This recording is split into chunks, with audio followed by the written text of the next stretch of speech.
Welcome to ஷாயஸ் கி துனியா. இன்றைக்கி நம்ம பார்க்க போகிற ரெசிபி கஸ்டர்ட்.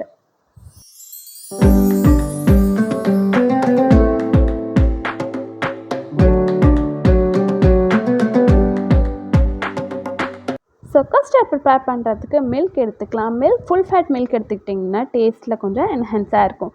ஸோ மில்க் நீங்கள் எவ்வளோ எடுத்துக்கிறீங்களோ அதுக்கேற்ற மாதிரி மில்க்கை வந்து ஒரு பாட்டில் பண்ணி அதில் கொஞ்சமாக மில்க் எடுத்து தனியாக வச்சுக்கோங்க கஸ்டர்ட் பவுடரை மிக்ஸ் பண்ணுறதுக்கு.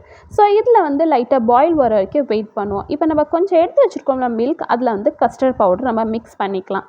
ஸோ கஸ்டர்ட் பவுடர் மிக்ஸ் பண்ணக்குள்ளே லம்ஸ் இல்லாமல் மிக்ஸ் பண்ணுங்கள். ஸோ எந்த ஃப்ளேவர் நீங்கள் எந்த பிராண்ட் எடுக்கிறீங்களோ உங்கள்கிட்ட என்ன இருக்கோ அவைலபிள் அதை வச்சே நீங்கள் பண்ணிக்கலாம். ஸோ இதை நல்லா மிக்ஸ் பண்ணி தனியாக வச்சுருங்க. 1/2 லிட்டர் மில்கில் பண்ணுறீங்கன்னா உங்களுக்கு 3 டேபிள் ஸ்பூன் நீங்கள் எடுத்துக்கோங்க, தாராளமாக இருக்கும். சில பேருக்கு திக்காக பிடிக்கும், சில பேருக்கு நார்மல் இதாக இருக்கும். ஸோ உங்களுக்கு எப்படி பிடிக்குமோ அதுக்கேற்ற மாதிரி எடுத்துக்கோங்க. இந்தமாதிரி நல்லா வாட்டர் கன்சிஸ்டன்ஸில் அது நல்லா மிக்ஸ் பண்ணதுக்கப்புறம் பால் ஒரு பாயில் வந்ததுக்கப்புறம் இப்போ நம்ம சுகர் போட்டுக்கலாம். டெசர்ட் ஐட்டம்ஸ்க்குலாம் சுகர் வந்து கொஞ்சம் ஜாஸ்தியே தேவைப்படும். ஸோ நீங்கள் எவ்வளோ ஸ்வீட்னஸ் விரும்புகிறீங்களோ அதுக்கேற்ற மாதிரி சுகர் ஆட் பண்ணிக்கோங்க. அதை நல்லா மிக்ஸ் பண்ணி அது பாயில் வரட்டும். சுகர் நல்லா அது மிக்ஸ் ஆகி நல்லா கேரமலைஸ் ஆனதுக்கப்புறம் தான் நம்ம ப்ரிப்பேர் பண்ணி வச்சுக்க கஸ்டர்டை இதில் பண்ணணும். ஸோ கஸ்டர்டை இந்த மாதிரி பண்ணக்குள்ளே லைட்டாக போட்டு அதை மிக்ஸ் பண்ணிக்கிட்டே இருங்க. இல்லாட்டி வந்து லம்ஸ் ஆகிடும், கட்டி பிடிச்சிடும். அதனால் நல்லா மிக்ஸ் பண்ணிக்கிட்டே இருங்க. உங்களுக்கு எவ்வளோ திக்னஸ் வேணுமோ அதுக்கேற்ற மாதிரி நீங்கள் கஸ்டர்ட் பவுடர் எடுத்துக்கலாம். அண்ட் மில்கில் தண்ணி ஊற்றாமல் நீங்கள் கஸ்டர்டு ப்ரிப்பேர் பண்ணுங்கள். இல்லைனா உங்களுக்கு அது ஃபிட் ஆகாது, ரொம்ப வந்து வாட்டர் மாதிரி லிக்விட் மாதிரி இருக்கும். ஸோ இந்த மாதிரி கஸ்டர்ட் மிக்ஸ் போட்டு ஒரு 2 பாயில் வந்தோடனே கேஸ் ஃப்ளேமை ஆஃப் பண்ணி அதை அப்படியே விட்டுடலாம். இப்போ நீங்கள் இதை வந்து எந்த இதில் ட்ரான்ஸ்ஃபர் பண்ணணும்னு நினைக்கிறீங்களோ அந்த பவுல் எடுத்து ஃபஸ்ட்டு இதை ட்ரான்ஸ்ஃபர் பண்ணி வச்சுருங்க. இது ட்ரான்ஸ்ஃபர் பண்ணி லைட்டாக செட் ஆனதுக்கப்புறம், ஃபுல் செட் ஆகிடக்கூடாது, லைட்டாக செட் ஆனதுக்கப்புறம் நம்ம மேலே என்ன கார்னிஷிங் கொடுக்கணும்னு நினைக்கிறோமோ அதை கார்னிஷிங் கொடுக்கலாம்.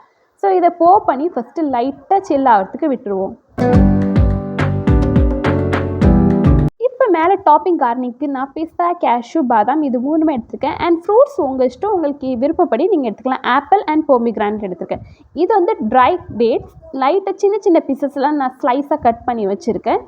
தென் அதேமாரி பிஸ்தா, பாதாம், கேஷ்யூ 3த்தையுமே ஸ்லைசஸாக பீஸ் பண்ணி வச்சுருக்கேன். உங்கள் விருப்பம், உங்களுக்கு நீங்கள் என்ன கார்னிஷிங் எடுக்கிறீங்களோ எடுத்துக்கலாம். தென் ஆப்பிள் அண்ட் பொமிகிரானட், ஆப்பிளையும் சேம் அதேமாதிரி ஸ்லைஸ் பண்ணி வச்சுக்கோங்க சின்ன சின்ன பீசஸில். இப்போ டச் பண்ணி பாருங்கள். இந்தமாதிரி லைட்டாக அது ஃபிட் ஆனதுக்கப்புறம் செட் ஆனதுக்கப்புறம் மேலேருந்து நம்ம கார்னிஷிங்கை ஸ்டார்ட் பண்ணிக்கலாம். கார்னிஷிங் எல்லாம் உங்கள் விருப்பங்க, நீங்கள் எப்படி பண்ணணும்னு நினைக்கிறீங்களோ அதுக்கு அக்கார்டிங் நீங்கள் பண்ணிக்கலாம். ஸோ மெயினாக கஸ்டர்ட் ப்ரிப்பேர் பண்ணக்குள்ளே அந்த மில்க் குவான்டிட்டிக்கு அதிகமாக வந்து பவுடர் போட்டுறாதீங்க. சில டைம்ஸ் அது வந்து கசத்துரும், ஒரு மாதிரியாக கசக்கிற மாதிரி ஃபீல் ஆகிடும் நம்ம சாப்பிட்ற டைமில். அதனால் எவ்வளோ போடணுமோ அதுக்கேற்ற மாதிரி 1/2 லிட்டருக்கு வந்து நீங்கள் 3 ஸ்பூன் போட்டாலே உங்களுக்கு பர்ஃபெக்டாக இருக்கும். இல்லை உங்களுக்கு புடிங் மாதிரி வேணும்னா இன்னும் கொஞ்சம் 1 ஸ்பூன் ஆட் பண்ணிக்கலாம்.